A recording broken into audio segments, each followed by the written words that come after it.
Hi friends, good evening. ಇದು ನೋಡಿ ರೋಹಿತ್ ಶಾಳಾ ಅಂತ ಗುಜರಾತಲ್ಲಿ ಪ್ರಸಿದ್ಧವಾದ ದೇವಾಲಯದಲ್ಲಿ ಒಂದಾದ ಇದು ಕೊಡಿಯರ್ಮಾತಾ ದೇವಿ ದೇವಸ್ಥಾನ. ಇದು ನೋಡ್ಬೋದು, ಮರದ ಹೆಸರು ಬಂದ್ಬಿಟ್ಟು ಈ ಮರದ ಹೆಸರು ಜಾಲ್ವಾರ್ ಕಡಿ ಅಂತ. ಇದು ನಾನು ಫಸ್ಟ್ ವೀಡಿಯೋ ಒಂದು ಹಾಕಿದ್ದೀನಿ ನೋಡಿ ನೀವು. ಕೊಡಿಯರ್ಮಾತಾ ದೇವಿದು ಅಲ್ಲಿ ಬಂದು ನೆಲೆಸಿದ್ದು. ಇದು ಕೊಡಿಯರ್ಮಾತಾ ದೇವಿ ಉಗಮಸ್ಥಾನ, ಜನ್ಮಭೂಮಿಯದು ಜನ್ಮಸ್ಥಾನ. ಅವ್ರ ಮನೆಗೆ ಬಂದಿದ್ವಿ ನಾವು ಇವತ್ತು. ಇಲ್ಲಿ ಬಂದು ಹಳ್ಳಿ ಹೆಸರು ಬಂದ್ಬಿಟ್ಟು ರೋಹಿತ್ ಶಾಳಾ. ಇದು ಗುಜರಾತ್ ಸ್ಟೇಟು ರೋಹಿತ್ ಶಾಳಾ. ಅಲ್ಲಿ ಕೊಡಿಯರ್ಮಾತಾ ದೇವಿ ಜನನವಾಗಿದೆ, ಜನ್ಮಸ್ಥಾನ. ಅವರು 7 ಮಂದಿ ಅಕ್ಕ ತಂಗಿರಲ್ಲಿ ಮೊದಲೇ ಅವರು ಕೊಡಿಯರ್ಮಾತಾ ದೇವಿ.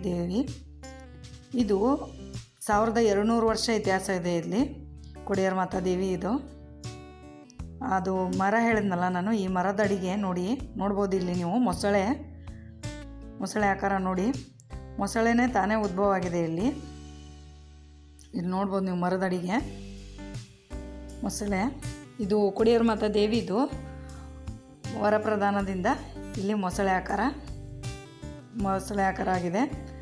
ಮಕ್ಕಳಾಗದೇ ಇರೋರು ಇಲ್ಲಿ ದೇವಿಗೆ ಕೊಡಿಯರ್ಮಾತಾ ದೇವಿಗೆ ಹರಕೆ ಕಟ್ಕೊಂಡಿರ್ತಾರೆ. ಹರಕೆ ಕಟ್ಕೊಂಡ್ಮೇಲೆ ಮಗು ಆದಮೇಲೆ ತೊಟ್ಲು ಇಲ್ಲಾಂದರೆ ಮಗು ಫೋಟೋ ತೊಗೊಂಬಂದು ಇಲ್ಲಿ ತೊಗೊಂಬಂದು ದೇವಿ ಮುಂದೆ ಇಡ್ತಾರೆ. ಇಲ್ಲಿ ವಾಡಿಕೆ ಇದೆ. ಮರ ಇದೆಯಲ್ಲ, ಮರಕ್ಕೆ ದಾರದಿಂದ ನೇತಾಕ್ತಾರೆ. ತುಂಬ ಚೆನ್ನಾಗಿದೆ ಫ್ರೆಂಡ್ಸ್ ಇದು. ಅದು ಕಾಲು ಬಾಲ ನೋಡಿ. ಇದು ನೋಡಿ, ಒಳಗಡೆ ಒಂದು ಚಿಕ್ಕದು ಮೊಸಳೆ ಆಗಿದೆ, ಇವಾಗ ಹುಟ್ಟಿದೆ ಅಲ್ಲಿ. ಇದು ನೋಡಿ, ಮಕ್ಕಳದೆಲ್ಲ ಫೋಟೋ ಹೆಂಗೆ ಹಾಕಿದ್ದಾರೆ. ಇದು ಕೊಡಿಯರ್ಮಾತಾ ದೇವಿ ಮುಂದೆ ಅದರ ವಾಹನ.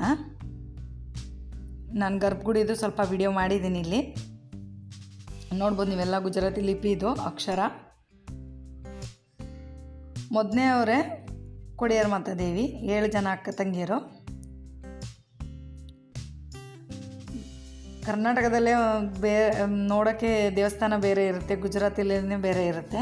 ಇಲ್ಲಿ ನೋಡ್ಬೋದು, ನಾವು ವಿಡಿಯೋದಲ್ಲಿ ಹಾಕಿದ್ದೀನಿ ನೋಡಿ ದೇವಸ್ಥಾನ ಹೆಂಗಿದೆ ಒಳಗಡೆ.